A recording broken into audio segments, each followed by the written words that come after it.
दैनिक व्यवहार में हम छोटे छोटे से लेकर बड़े से बड़े जो काम करते हैं उसमें हमें इतनी ज्यादा नकल दिखाई देती है पश्चिम की, बहुत खराब लगता है, बड़ी दिल को कोफ्त होती है, बहुत चोट लगती है दिल को।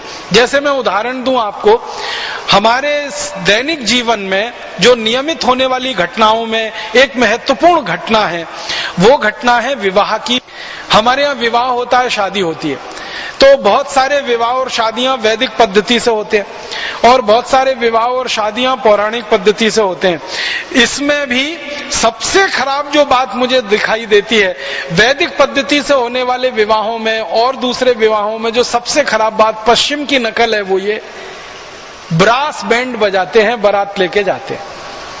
ये जो बारात जाती है और इसमें जो ब्रास बैंड, ब्रास समझते हैं, वो भोपू जैसा जो बजाते हैं, बड़ा ही दम लगती है, उसमें पूरे फेफड़े फूल जाते हैं, 8-10 ब्रास रहते हैं, उसके साथ वो बैंड रहता है, ढम ढम ढम ढम आवाज करता है। ब्रास तो इतनी तेज आवाज करता है।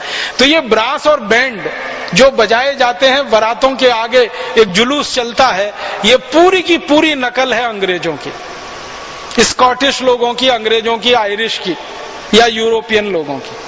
यूरोप में ये परंपरा है, खासकर इंग्लैंड में, स्कॉटलैंड में, आयरलैंड में, कि ये ब्रास और बैंड तब बजाया जाता है जब दूसरे दुश्मन पर हमला करने के लिए जाया जाता है। उनके यहां ब्रास बैंड बजाते हैं, लेकिन जब एक राजा दूसरे राजा पर हमला करने जाए, आक्रमण करने जाए, चढ़ाई करने जाए, तब वो ब्रास बैंड बजाते हैं और सेना के आगे आगे चल के जाते हैं। ये जो ब्रास बैंड वाले लोग होते हैं, ये आर्मी के आगे चलते हैं ताकि आर्मी में जोश भरे, उत्साह भरे और जाकर वो दूसरे दुश्मन पर टूट पड़े, हमला करे। और यहां मूर्ख भारतवासी शादियों में और बारातों में वो ब्रास बैंड लेके जाते, पता नहीं किस पे हमला करने जा रहे।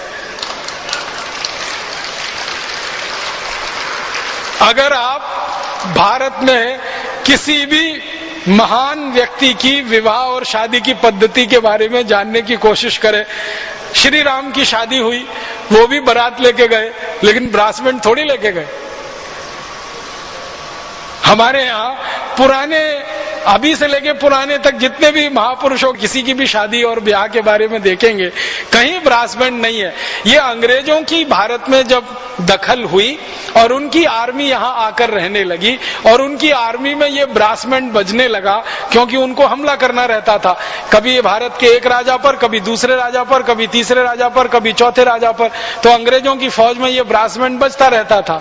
बाद में जब अंग्रेज गए तो अंग्रेज चले गए, वो ब्रास बैंड को यहीं छोड़ गए और हमने उसको बजाना शुरू कर दिया शादी और बारातों में। इतना खराब लगता है, कान फोड़ने वाला तो उसमें से संगीत निकलता है, कान फोड़ने वाला वो ड्रम बजता रहता है, सबको इरिटेशन होता है, जो भी बारात में चलता है सबको सिरदर्द रहता है, वो इतना खराब बजता है, बैंड और ब्रास दोनों, लेकिन किसी की हिम्मत नहीं है उसको बंद करा दे।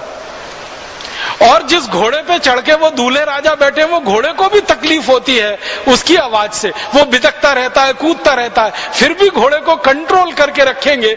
मूर्ख लोग ये ब्रास बैंड बंद नहीं कराते। कोई लोग कहते हैं कि अगर आप इनको बंद करा दोगे तो बजाने वाले सब बेरोजगार हो जाएंगे। कोई बेरोजगार नहीं होगा, वो सब शहनाई बजाएंगे। शहनाई भारतीय वाद्य है, ये ब्रास जो है ना अंग्रेजी वाला वाद्य है। शहनाई हमारे यहाँ बजती है, हर शुभ काम में शहनाई बजती है, हर मंगल काम में शहनाई बजती है।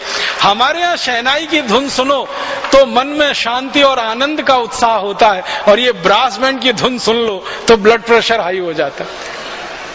इतना अंतर है।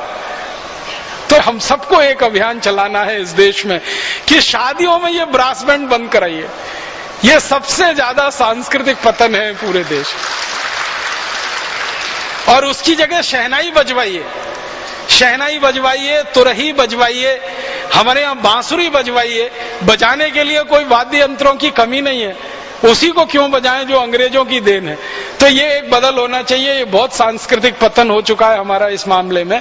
और इसके अलावा दूसरा एक सांस्कृतिक पतन और हुआ है। भारत में सारे शुभ काम, सारे अच्छे काम दिन में किए जाते हैं, सूर्य के प्रकाश में किए जाते हैं, सूर्य की उपस्थिति में किए जाते हैं। अब ये विवाह जैसा काम रात 12 बजे करना शुरू कर दिया हमने। ये एक और सांस्कृतिक पतन है हमारे देश का। रात में 12 बजे लग्न हो रही है, फेरे पड़ रहे हैं, शादी हो रही है, ये रात 12 बजे तो हमारे यहाँ कोई भी अच्छा काम नहीं किया जाता, सारे अच्छे काम दिन में किए जाते हैं, शुभ मुहूर्त दिन का होता है। अभी भी मैं मानता हूं दक्षिण भारत और पूर्वोत्तर भारत थोड़ा बचा हुआ है, जहां विवाह अभी भी दिन में होते हैं या गोधूली के पहले हो जाते हैं। ये उत्तर भारत और मध्य भारत में तो एकदम विनाश आ गया है। रात के 12 बजे, रात के 1 बजे, रात के 2 बजे बारात आ रही है, लग्न हो रही है, फेरे पड़ रहे हैं वहां। ये भी हमें बदलना पड़ेगा। जब हम मानते हैं अग्नि को साक्षी रखकर, सूर्य को साक्षी रखकर, हमारे यहाँ देवताओं में जो दिखते हैं और जिनको हम सबसे आसानी से समझ सकते हैं वो सूर्य हैं, तो उनकी उपस्थिति में, उनके साक्षात्कार में जो काम होगा वो ज्यादा बेहतर होगा, ज्यादा पवित्र होगा। तो दिन में शादियां करानी है, ये शादियों के ब्रास बैंड बंद कराने हैं, और शादियों में ब्रास बैंड की धुनों पे जो उल्टे सीधे गाने बजते हैं ये तो सबसे जल्दी बंद कराने। इतने बेहूदे, इतने उल्टे सीधे गाने बजाते हैं, न हम सुन सकते हैं न किसी को सुना सकते हैं।